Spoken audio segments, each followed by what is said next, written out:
Study IQ IAS, अब तैयारी हुई अफोर्डेबल।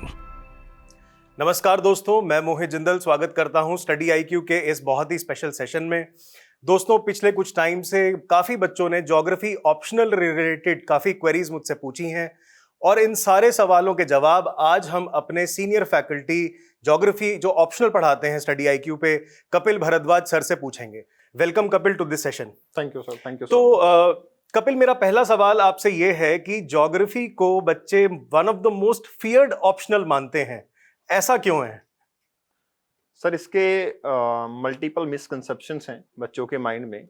फॉर एग्जांपल, काफी बार मेरी भी इंटरेक्शन होती है तो पहली बात बच्चों की जो होती है कि सर ये सिलेबस काफी बड़ा लग रहा है। बिल्कुल।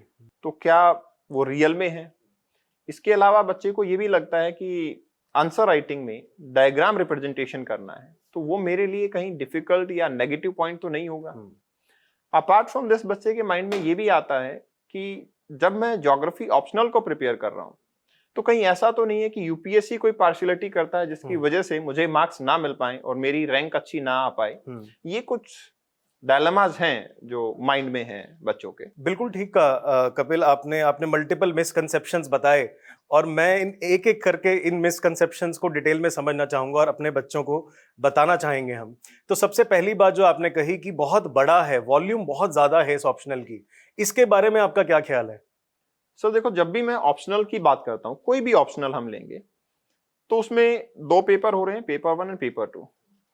अब ज्योग्राफी की जब मैं बात करता हूँ उसमें सेम पेपर 1 पेपर 2 है। लिखा हुआ सिलेबस दिख रहा है बच्चे को कि हाँ ठीक है, ये सब पोर्शंस लिखे हुए हैं तो मुझे बड़े लग रहे हैं। लेकिन जब मैं पेपर 1 और पेपर 2 की स्टडी करता हूँ तो मुझे पता लगता है लाइक पेपर 1 का पार्ट 1 जो है वो फिजिकल ज्योग्राफी से आता है, जिसमें जियोमॉर्फोलॉजी, क्लाइमेटोलॉजी, ओशिनोग्राफी के बारे में, बायोज्योग्राफी और एनवायरमेंटल ज्योग्राफी को कवर करते हैं। अब लेट्स से मैं जियोमॉर्फोलॉजी में फोल्ड माउंटेन की फॉर्मेशन, वॉल्केनिक इरप्शन, अर्थक्वेक, ये सारे टॉपिक मैं रीड आउट कर रहा हूं और यही टॉपिक मैं पेपर 2 के फिजिकल सेटिंग ऑफ इंडिया के अंदर जो मेरा फोल्ड माउंटेन जियोमॉर्फोलॉजी में बना वही मेरा हिमालयाज बना। जो मेरे लैंडफॉर्म डेवलपमेंट जियोमॉर्फोलॉजी में बने, सेम लैंडफॉर्म डेवलपमेंट मेरे इंडिया के अंदर भी बनते हैं। Correct. In the similar way climatology में मैं एक बहुत अच्छे इंटरेस्टिंग टॉपिक पे बात करता हूं, जेट स्ट्रीम्स। उसके साथ साथ में कोरिलेट करते हैं मॉनसून को। अब यही मॉनसून इंडिया में भी आती है। सेम टाइप का रेनफॉल जो क्लाइमेटोलॉजी में हो रहा था वो आज इंडिया में भी होता है। फर्दर मूविंग अहेड, मैं इकोनॉमिक ज्योग्राफी पे जाता हूं जहां मैं रिसोर्सेज के बारे में, मिनरल्स के बारे में, ट्रेड के बारे में बात करता हूं। जो मिनरल्स मुझे वर्ल्ड में मिल रहे हैं, similar examples, similar study I am having for the paper 2 minerals in India. वही इकोनॉमिक ज्योग्राफी का ट्रेड पैटर्न हम पेपर 2 में पढ़ते हैं और वही ट्रेड पैटर्न हम पेपर 1 में भी पढ़ते हैं। तो एक्चुअली जो ओवरलैपिंग है पेपर 1 और पेपर 2 की, इट सीम्स लाइक कि आप जब पेपर 1 को पढ़ चुके होते हैं तो paper 2 is just like a revision for you. और मैं बोलूं, अगर कोई भी ऑप्शनल तैयार करते हुए आप अगर पढ़ाई कर रहे हो और दोबारा रिवीजन कर रहे हो तो वो टाइम तो आपका एड ऑन हो गया ना। जो 5 या 6 मंथ में आपने ऑप्शनल को प्रिपेयर किया और फिर रिवीजन किया 3 to 4 मंथ में, इन टोटल एक ऑप्शनल आपने 9 मंथ में प्रिपेयर किया। जो कि 5 to 5.5 मंथ में हम ज्योग्राफी का पेपर 1 करके और पेपर 2 एक तरीके का रिवीजन कर रहे होते हैं, जो काफी कॉम्प्रिहेंसिव चीजों को हमें कवर करता है और सिलेबस को काफी हद तक श्रिंक करता है। तो मतलब ये हुआ, लिंकेज इज बेटर। हमारा जो वे ऑफ प्रोसेस करना है इसको या स्टडी करना है वो ही गलत है, इसलिए हमें लगता है कि ये बहुत वास्ट है और हम गलत डायरेक्शन में जा रहे हैं। कपिल, मेरा यहाँ पे आपसे एक सवाल है। जैसे आपने बड़े अच्छे से बताया कि पेपर 1 के जो टॉपिक्स हैं और जो पेपर 2 के टॉपिक्स हैं, ये एक तरह से पेपर 2 जो है वो एप्लीकेशन हम कह सकते हैं उसकी है। तो जब बच्चा इसको पढ़ता है तो क्या आप ये सजेस्ट करेंगे कि पेपर 1 के जैसे जैसे टॉपिक्स खत्म होते जा रहे हैं साथ ही साथ पेपर 2 भी कर लिया जाए, या पहले पूरा पेपर 1 करें और फिर पेपर 2 करें? सर, इसमें ऐसा है कि पेपर 1 करें उसके बाद पेपर 2 पे जाया जाए, लेकिन हाँ जब वो रिवीजन कर रहे हैं तो उस टाइम पे पेपर 1 और पेपर 2 को साथ में रिवाइज करें। उसके कारण क्या है, पेपर 1 में जब मैंने जियोमॉर्फोलॉजी को स्टडी किया तो उसमें बहुत सारे ऐसे एस्पेक्ट्स हैं जो मुझे जानने होते हैं, इसके बाद ही मैं हिमालयाज को एक्सप्लेन कर पाता हूँ। फॉर एग्जाम्पल, हिमालयाज एक फोल्ड माउंटेन है, वो जनरली हम मानते हैं, लेकिन हिमालयाज की कुछ रेंजेस ऐसी भी हैं जैसे कि काराकोरम रेंजेस, वो अपने आप में एक वोल्केनिक नेचर को पोजेस करती हैं। कारा इटसेल्फ एक अफगान वर्ड है जिसका मतलब होता है ब्लैक, तो वो सिंबलाइज करता है। तो मतलब मुझे हुआ कि फोल्ड माउंटेन प्लस वोल्केनिज्म, दोनों नॉलेज मुझे चाहिए कि तब मैं अपने पेपर 1 को कर पाऊंगा। तो इट्स बेटर कि पेपर 1 करें, फिर पेपर 2 पे जाएंगे तो बड़ी आसानी से मेरी कवरेज होगी। लेकिन जब आप स्टडी कर रहे हो तो once you are done with this syllabus, paper 2 भी आपने अच्छे से कवर किया है, अब आप दोनों पोर्शन को साथ में रखो। इवन कुछ पोर्शन तो ऐसे हैं जो बिल्कुल सेम है, जैसे ह्यूमन ज्योग्राफी के अंदर मुझे रीजनल प्लानिंग का टॉपिक मिलता है, सेम रीजनल प्लानिंग का टॉपिक आपकी इंडियन ज्योग्राफी में भी है। अब ऐसा टॉपिक अगर है तो फिर आप इसको क्लब वे में स्टार्टिंग से भी पढ़ें और रिवीजन टाइम पे भी एक साथ पढ़ें। ठीक है। और सर, जब हम वॉल्यूम की बात करते हैं ज्योग्राफी ऑप्शनल के सिलेबस की, और लोगों को लगता है कि टाइम भी बहुत लगता है इसको कवर करने में जी, बट क्या हम ऐसा कह सकते हैं कि अगर कोई बच्चा ज्योग्राफी ऑप्शनल ले रहा है तो जीएस में जो ज्योग्राफी आती है पेपर 1 के अंदर, क्या उसको वो टोटली स्किप कर सकते हैं? सर, जीएस में जो ज्योग्राफी आती है उसके ऊपर तो अभी मैं बात करूंगा ही करूंगा, लेकिन साथ में मैं कुछ और पॉइंट भी बताना चाहूंगा जिसमें एनवायरमेंट और डिजास्टर मैनेजमेंट आता है। जब ज्योग्राफी ऑप्शनल प्रिपेयर कर रहा होता है बच्चा, तो एनवायरमेंटल ज्योग्राफी हमारा एक कंप्लीट पिलर है ज्योग्राफी ऑप्शनल का, उसमें उसका एनवायरमेंट की लगभग स्टडी पूरी हो जाती है।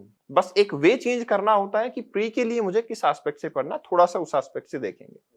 उसका भी कवरेज आपके पेपर 2 के कंटेम्परेरी इश्यूज में हम कवर करते हैं, जिसमें हम डिजास्टर मैनेजमेंट के बारे में भी बात करते हैं, और इटसेल्फ अर्थक्वेक है, उसकी मैनेजमेंट कैसे करनी है, प्लानिंग कैसे करनी है, इन सब के बारे में बात करते हैं। तो हमारा पेपर 3 का जो पार्ट होता है एनवायरमेंट और डिजास्टर मैनेजमेंट, वो भी, और प्लस में जीएस ज्योग्राफी जो पेपर 1 है जीएस का, उसमें ज्योग्राफी वो कंप्लीटली कवर होती है। मतलब ये हुआ कि एक स्मार्ट चॉइस होगी, अगर आपकी ये तीनों सब्जेक्ट का टाइम बचता है तो इट्स बेटर कि आप उसको किसी एथिक्स या एसए में लगाएं, आपको आउटकम इसमें पॉजिटिव होंगे।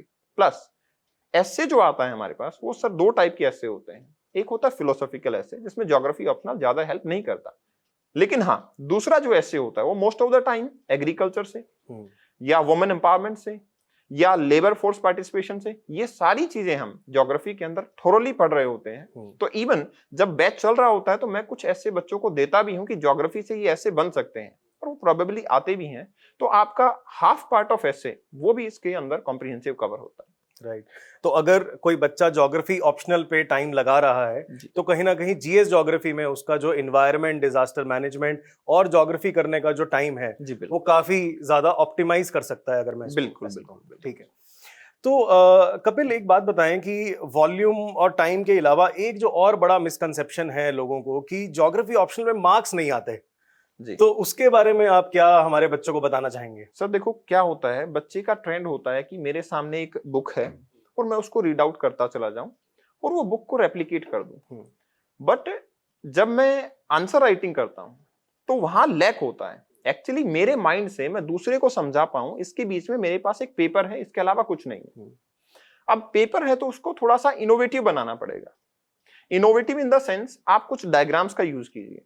फॉर एग्जाम्पल, अभी मैं हाइपोथेटिकली बात करूं कि हिमालयाज तो हम अज्यूम नहीं कर पा रहे, बट लेट्स से ये बुक है मेरे पास।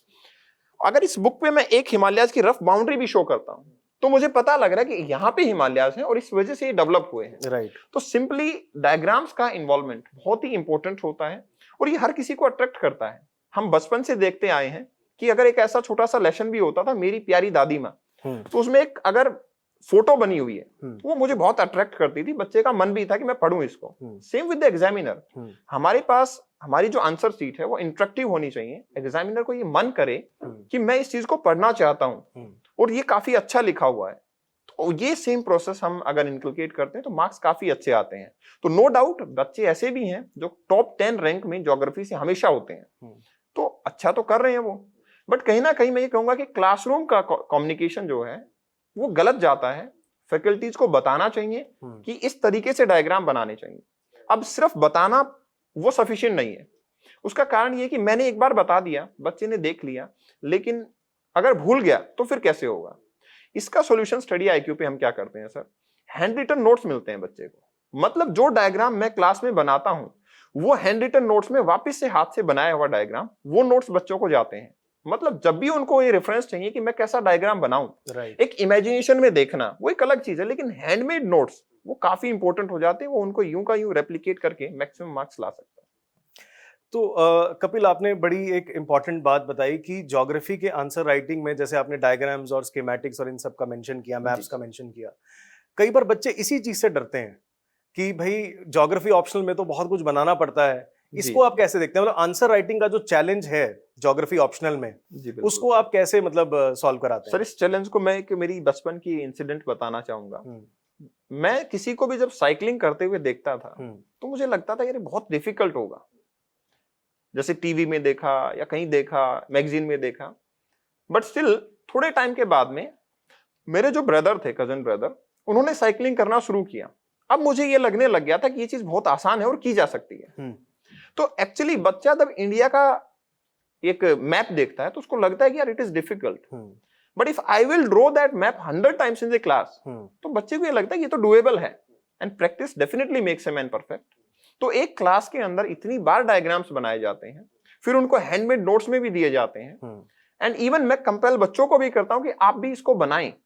And many more time it happens कि बच्चे बना के मेरे साथ शेयर भी करते हैं कि सर मैंने बनाया, मैंने 20 टाइम्स बनाया, इसके बाद में मैं परफेक्टली बना पा रहा हूं। तो it's not a hurdle, it's just a practice. और उसको देखते हैं अगर तो फिर मुझे बहुत चीजें आसान लगती हैं और मैं आराम से कर पाता हूं। तो it is a kind of innovation. Even बाद में तो बच्चा इतना यूज्ड टू हो जाता है, वो ये कहता है कि सर मुझे तो अच्छा लग रहा है कि वर्ड्स लिखने की बजाय एक डायग्राम बनाना पड़ रहा है, मेरी बात बन जाती है। This is the trick. ठीक है कपिल, ज्योग्राफी ऑप्शनल में एक जो और रीसेंट टाइम्स में चीज निकल के आई है, करंट अफेयर्स जो है ना पेपर 2 के अंदर, वो भी काफी पूछने लग गई है यूपीएससी जी। तो ज्योग्राफी ऑप्शनल के हिसाब से करंट अफेयर्स को कैसे कवर करा जाए, ये प्रॉब्लम बच्चा कैसे सॉल्व करे? सर देखो, मेरा मानना ऐसा है वैसे तो कि यूपीएससी करंट अफेयर जो पूछने लगा है, it is a good trend. ये पहली तो चीज लेवल प्लेइंग फील्ड क्रिएट करता है। समटाइम बच्चे को ये भी लगता है कि the person is giving third attempt, तो कभी यार मैं पीछे ना रह जाऊं। करंट अफेयर है, सबके लिए करंट है, सबको प्रिपेयर करना पड़ेगा। दूसरी चीज, आज की जो एस्पेक्ट्स हैं, एक बंदा आज जो सिविल सर्वेंट बनता है वो 1800 की थ्योरी पढ़ के नहीं बन सकता, और अगर बन भी गया तो वो इंप्लीमेंट नहीं कर पाएगा आज की कंडीशंस में। तो नेसेसरी है कि करंट अफेयर करना चाहिए। अब उसको कवर कैसे करें? तो पहली चीज तो ये है कि सर मैं अपनी क्लास में जब भी एक टॉपिक पढ़ाता हूं तो उसमें केस स्टडीज जो आती हैं वो सारी करंट अफेयर से केस स्टडीज होती हैं, जिसको साथ में कोट करता हूं। इससे फायदा ये होता है कि बच्चे को ये पता लगा कि ये करंट अफेयर मेरे सिलेबस के इस पार्ट से आता है। दूसरा, बच्चा अपने आप से भी कैसे टैकल करे इन चीजों को। तो सबसे पहला फ्रेंड जो होता है वो होता है सिलेबस। एक बार अपने सिलेबस को देखो, सिर्फ देखना नहीं, 2 से 3 से 4 बार आप उसको गो थ्रू हो जाओ। ये मेरा एग्जैक्ट सिलेबस है। जब भी आप कोई न्यूज पढ़ते हो तो आपको उसको कोरिलेट करना है कि मेरे करंट अफेयर में यहां ये कोरिलेशन आएगा।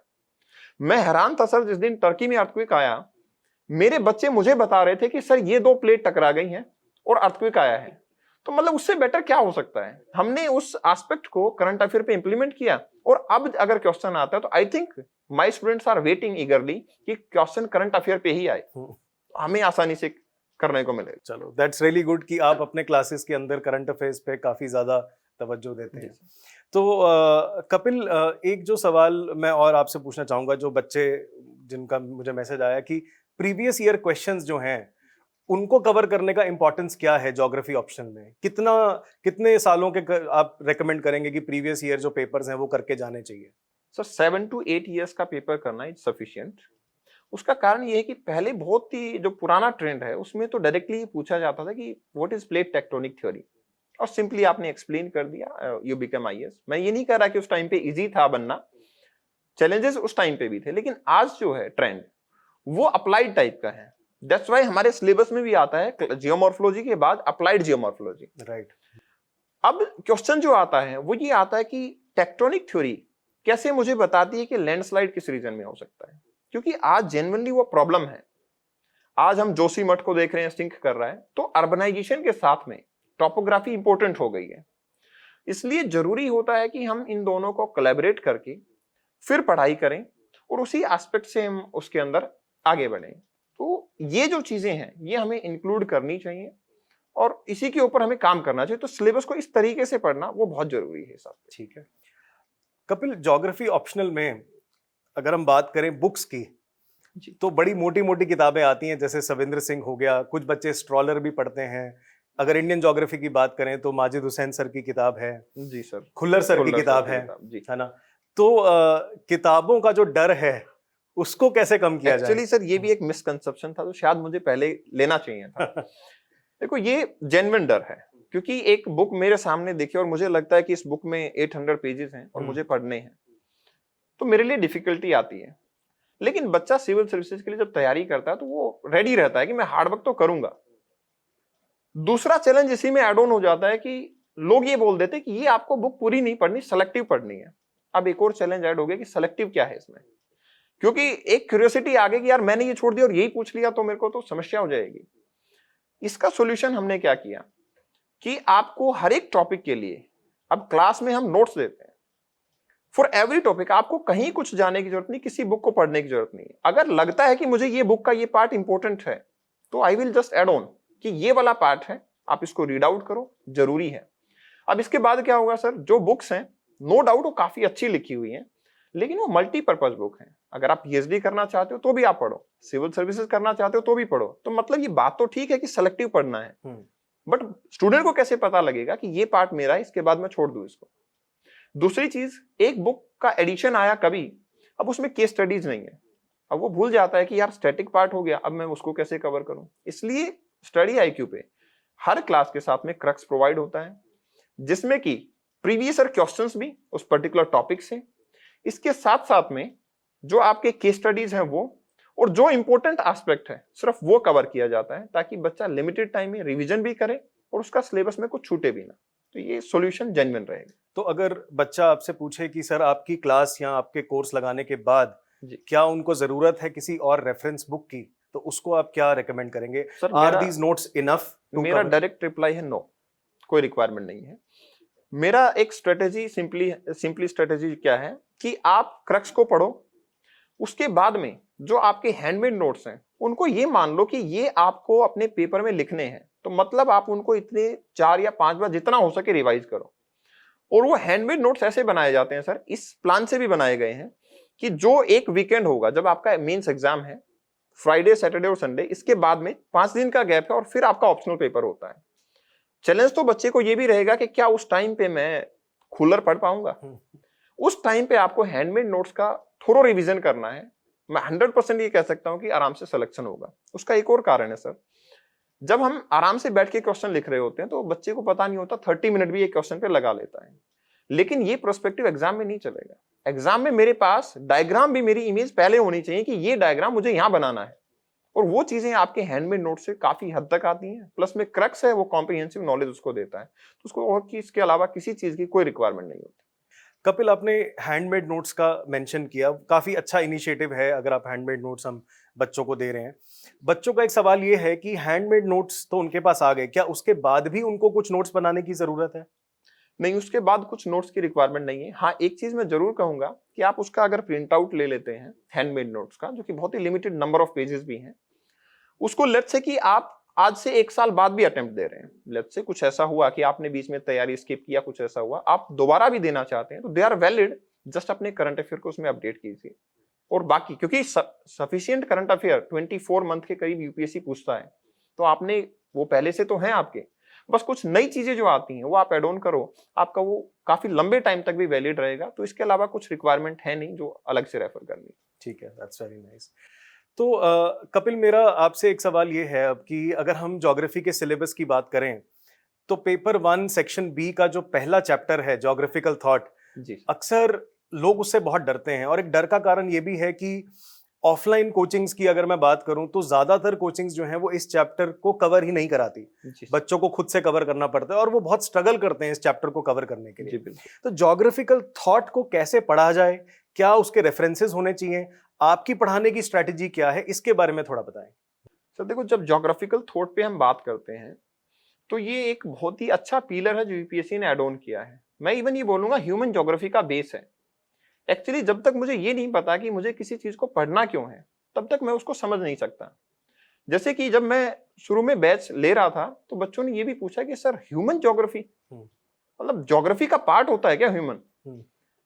तो उनका सवाल बहुत सही था, लेकिन उनको ये समझना पड़ेगा कि ह्यूमन बहुत इंपॉर्टेंट पार्ट है ज्योग्राफी का। एक टाइम ऐसा था जब ज्योग्राफी इवॉल्व हुआ, as a subject, as a discipline आया, तो उस टाइम पे ह्यूमन का कोई रोल नहीं था। और ब्रिटेन के अंदर जो एक स्टडी स्टार्ट हुई उसमें बहुत जद्दोजहद थी, गवर्नमेंट फंडिंग भी नहीं देती थी कि ह्यूमन ज्योग्राफर आर नथिंग। लेकिन धीरे धीरे ह्यूमन की पॉपुलेशन इतनी हुई कि आज हर घर में कोटा स्टोन है, तो मैं अरावली को सिर्फ वेदरिंग से नहीं बता सकता। अरावली में ह्यूमन का इन्वॉल्वमेंट है कि अरावली क्यों नहीं है। आज जो लैंडस्लाइड हो रहा है वो सिर्फ मैं ग्रेविटेशन फोर्स से या रेनफॉल से एक्सप्लेन नहीं कर सकता, वो मैं ये भी बताऊंगा कि रोड डेवलपमेंट है, माइनिंग है, ये सब चीजें हो रही हैं। मतलब एनवायरमेंटलिज्म एक थॉट प्रोसेस है। इसके अलावा अगर मैं डिटर्मिनिज्म की बात करूं तो वो भी अपने आप में एक थॉट प्रोसेस है। तो मुझे ये जानना पड़ेगा कि एक्चुअली ह्यूमन कैसे आपकी पार्ट बन गया ज्योग्राफी का, और कैसे वो ज्योग्राफी को चेंज कर रहा है। आज हम हर सिग्नल पे एयर क्वालिटी इंडेक्स देखते हैं, सर क्या ह्यूमन का इन्वॉल्वमेंट नहीं है? हमने ये लगाए हैं हमारी सेफ्टी के लिए, लेकिन हमने ही एयर को खराब भी किया है। तो मुझे इसको समझना पड़ेगा कि एनवायरमेंटलिज्म क्या है, डिटर्मिनिज्म क्या है, क्या थॉट प्रोसेस है, पर्सपेक्टिव क्या है। तो ह्यूमन बहुत ही इंपॉर्टेंट पार्ट हो गया, खासकर तब जब पॉपुलेशन राइज हो चुकी है। ये इंपॉर्टेंट पिलर है, बेस बनता है इससे बच्चे का। तो इसको मैं कॉम्प्रिहेंसिव कवर करता हूँ और इस टाइप के एग्जाम्पल से कवर करता हूँ, ताकि बच्चे को रियलाइज हो कि रियल में ये नीड है। आप ऐसा सवाल ना पूछे कि human is the part of geography, they must feel कि जो फिजिकल पार्ट है वो तो ओल्डर ज्योग्राफी था, मैं ये कहूंगा कि ये कंटेम्परेरी ज्योग्राफी है। right. तो आपको इन दोनों को मिला के पढ़ना है और इस तरीके से हमें इसको स्टडी करना चाहिए। काफी इंटरेस्टिंग पार्ट है ये। ठीक है। एक सवाल जो और बच्चों का आया है मेरे पास, वो ये है कि सर हमने ज्योग्राफी ऑप्शनल लिया है जी। और जीएस ज्योग्राफी की अगर हम बात करें और एक तरफ ज्योग्राफी ऑप्शनल की बात करें जी, मान लो सवाल दोनों में सेम पूछ लिया, बट आंसर राइटिंग का अप्रोच कैसे अलग होगा जीएस ज्योग्राफी में वर्सेस ऑप्शनल, उसके बारे में थोड़ा सा आप बताएं। सर पहली तो चीज ये होती है, जैसे सवाल ही एक ले लेते हैं कि अर्थक्वेक के बारे में ही पूछ लिया या फिर मेरी लैंडफॉर्म डेवलपमेंट के बारे में पूछ लिया, तो ये जो क्वेश्चन है इसको मुझे पैटर्न को अंडरस्टैंड करना पड़ेगा। जब मैं जीएस ज्योग्राफी के बारे में बात करता हूं तो मुझे मोस्टली प्राइमरी वेव और सेकेंडरी वेव के बारे में ही पता होता है, और इसके अंदर मैं इसी के हिसाब से अपनी फोल्ड माउंटेन बना लेता हूं, इसी के हिसाब से कन्वर्जेंट बाउंड्री बना लेता हूं, इसी के हिसाब से हिमालयाज बना लेता हूं। लेकिन इसके साथ मेरे पास एक और बात आती है, वो आती है जियोसिंक्लाइन, उसके साथ आता है आइसोस्टेसी, जो कि अगेन अकाउंटेबल है आपके अर्थक्वेक आने के लिए, हिमालयाज की हाइट को बढ़ने के लिए। तो ये कॉन्सेप्ट ज्योग्राफी ऑप्शनल में पढ़ाए जाते हैं और ये भी बताया जाता है कि देखो इसको इस तरीके से आप यूज कर सकते हो। तो ज्योग्राफी जीएस में जब आप कर रहे हो तो आप उतना ही लिमिट रखो अपने आप को कि जितना एग्जामिनर ने पूछा है, क्योंकि एक ऑफिसर की क्वालिटी होती है। सर बच्चे काफी बार ये कंप्लेन करते भी हैं कि सर हम तो कभी भी ऐसा नहीं रहेंगे, हम हमेशा लोगों की मदद करेंगे। ये एक अच्छी बात है, लेकिन वो कई बार कहते हैं कि सर हम जाते हैं ऑफिसर रिस्पॉन्स ही नहीं करते हैं, एक बार कहेंगे कि यस हो जाएगा, उसके बाद जवाब नहीं देते। Actually this is a quality of an officer, क्योंकि उसको और भी काम करने हैं। तो सिमिलर क्वालिटी यूपीएससी आपसे चाहता भी है, वो ये चाहता है कि आपसे जो पूछा है सिर्फ आप उसी का आंसर दें, इसके अलावा एक्स्ट्रा आंसर अगर आप देते हैं तो मतलब आप थोड़ा सा टॉपिक से डाइवर्ट हो रहे हैं। जैसे मैंने अभी रिसेंटली एक क्वेश्चन दिया क्लास में, इवोल्यूशन ऑफ अर्थ क्रस्ट को एक्सप्लेन करना है। बच्चे ने ये शुरू किया बिग बैंग थ्योरी से, but evolution of earth is not big bang theory. हमें समझना पड़ेगा अर्थ के इवोल्यूशन में और यूनिवर्स के इवोल्यूशन में फर्क होता है। यूनिवर्स इज बिग बैंग, अर्थ के अंदर बहुत सारे हाइपोथेसिस हैं। तो बस ये डिफरेंस जो है वो हमें अंडरस्टैंड करना है। अब ये बच्चा कैसे समझता है, जब हम बार बार किसी मिस्टेक को रियलाइज करवाएं बच्चे को कि ये this is classroom is your home, यहां मिस्टेक करो लेकिन इससे सीखो, तो वो चीजें जरूरी हैं। तो हर बार मैं ऐसे क्वेश्चन देता हूं बच्चों को और फिर रियलाइज भी करवाता हूं कि देखो ये एक वर्ड था जिसके पीछे आपके क्वेश्चन का आंसर चेंज हो रहा है, और यही जीएस और ऑप्शनल में भी होता है। तो हमें थोड़ा वर्ड का ध्यान रखना पड़ेगा, बड़ी आसानी से हम कर पाएंगे। ठीक है कपिल, मेरा आखिरी सवाल इस डिस्कशन का आपसे जी। बच्चे अक्सर ऐसा बोलते हैं कि हमारे जो दोस्त हैं जिन्होंने पब्लिक एडमिनिस्ट्रेशन लिया है वो ऐसा कहते हैं कि उस ऑप्शनल का एडमिनिस्ट्रेटिव करियर में बहुत इंपॉर्टेंस है।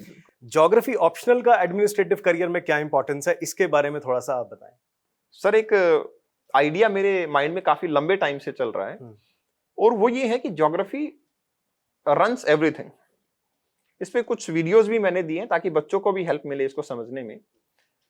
लेकिन मैं ये चीज जरूर बताना चाहूंगा कि चाहे वो हिस्ट्री हो, चाहे वो एडमिनिस्ट्रेशन हो, वो सब चीजें ज्योग्राफी से ड्राइव होती हैं। कैसे होती हैं? लेट्स से हिस्ट्री की बात कर लेते हैं। हम इतनी बैटल देखते हैं जो नॉर्दर्न प्लेन में हुई। हम ये देखते हैं ब्रिटिश आए कोस्टल एरिया में, लेकिन उन्होंने बे ऑफ बंगाल के ऊपर आके आपके अवध को पहले एनेक्स किया। आपकी जो 24 परगना डिस्ट्रिक्ट है उसको ऑक्यूपाई करने की कोशिश की, और उसको हम ये देखते हैं कि ठीक है ये हिस्ट्री थी, ऐसे चलती चली गई, लेकिन उसका कारण था वो एक फर्टाइल लैंड थी, वो एग्रीकल्चर एक इकोनॉमिकल पर्सपेक्टिव था, रॉ मटेरियल वहीं से मिल रहा था, तो सारी चीजें वहीं से चल रही हैं, तो ज्योग्राफी ने ये डिटरमाइन किया कि आप कहां पे रूल करोगे। ये तो हुई हिस्ट्री की बात। अब आते हैं एडमिनिस्ट्रेशन में, क्योंकि बच्चे को लगता है कि वो हमेशा डिस्ट्रिक्ट कलेक्टर ही बन रहा है, तो मतलब बस एक जो ब्रिटिश से वर्ड आया कलेक्टर, तो मतलब उसको टैक्स कलेक्ट करना है या कुछ ऐसा काम है, लेकिन आज वो एक सिविल सर्वेंट बन रहा है, डिस्ट्रिक्ट कलेक्टर नहीं, जिसमें अगर मैं डिजास्टर मैनेजमेंट की बात करता हूं तो ग्राउंड लेवल पे डिजास्टर को मैनेज करने का काम एक डिस्ट्रिक्ट ऑफिसर का होता है, एनडीएमए, एसडीएमए, उसके बाद DDMA, district disaster management authority. Actually यही बॉडी है जो ग्राउंड पे काम करती है, लेकिन एक सिविल सर्वेंट को एडमिन के कुछ एस्पेक्ट पढ़ के कैसे पता लगेगा कि उसकी डिस्ट्रिक्ट में क्या डिजास्टर आ सकता है, फ्लड आएगा, अर्थक्वेक आएगा, वोल्केनिक करप्शन हो सकता है। एक्चुअली पॉपुलेशन का जो ब्लास्ट है वो भी एक डिजास्टर है, उसको समझना पड़ेगा। आपने एडमिनिस्ट्रेशन तो पढ़ लिया, लेकिन एडमिनिस्ट्रेशन किसका करना है वो तो पढ़ना बहुत जरूरी है। तो ज्योग्राफी आप जहां भी जाएंगे आपको काम आएगी, और वो इसी तरीके से रेस्पॉन्स भी करेगा। दैट्स वाई एक रेस्पॉन्सिबल डिस्ट्रिक्ट कलेक्टर की मैं अगर बात करूं तो वो ज्योग्राफी बनाती है। डेफिनेटली हमें उस एंगल से काम करना चाहिए। काफी इंटरेस्टिंग तरीके से आपने समझाया कि ज्योग्राफी की एडमिनिस्ट्रेटिव करियर के लिए क्या क्या इंपॉर्टेंस है। तो दोस्तों, अगर आप भी geography optional Kapil Bhardwaj sir से बहुत ही इंटरेस्टिंग वे में पढ़ना चाहते हैं तो आप स्टडी IQ की ऐप और वेबसाइट पे ज्योग्राफी ऑप्शनल परचेज कर सकते हैं और सर से पढ़ सकते हैं। तो दोस्तों, ये थी हमारी ज्योग्राफी ऑप्शनल को लेके डिस्कशन। अगर आप चाहते हैं कि किसी भी और ऑप्शनल को लेके भी हम इस तरह की डिस्कशन लेकर आएँ तो कमेंट सेक्शन में ज़रूर लिखें और अपने सवाल जो हैं वो भी हमें भेजें। Thank you so much for listening to this. Thank you Kapil for this session. Thank you sir. एक बच्चों को मैसेज में देना चाहूंगा, देखिए मिसकंसेप्शंस बहुत सारे आते हैं, बेटर है कि हम एक राइट पर्सन के साथ में डील करें, क्योंकि जब आप सराउंडिंग एनवायरनमेंट में होते हैं तो कई बार ऐसा भी होता है कि आपको मिसकंसेप्शन जस्ट पास किया जा रहा है। जैसे एक रेस्पॉन्सिबल मीडिया होती है वैसे ही रेस्पॉन्सिबल नॉलेज शेयरिंग होता है। ज्योग्राफी काफी अच्छा सब्जेक्ट है, स्कोरिंग है, सिलेक्शन भी होते हैं, और आपके एडमिनिस्ट्रेटिव करियर के अंदर काफी इंपॉर्टेंट एस्पेक्ट भी रखता है, इसलिए it's a good optional, don't worry about it. और क्लासेस में आप आते हैं तो डेफिनेटली आपको काफी अच्छी रैंक, अच्छे मार्क्स और अच्छी नॉलेज इसमें देखने को मिलेगी। All the very best, see you all. Great job, thank you. Study IQ IAS, अब तैयारी हुई अफोर्डेबल।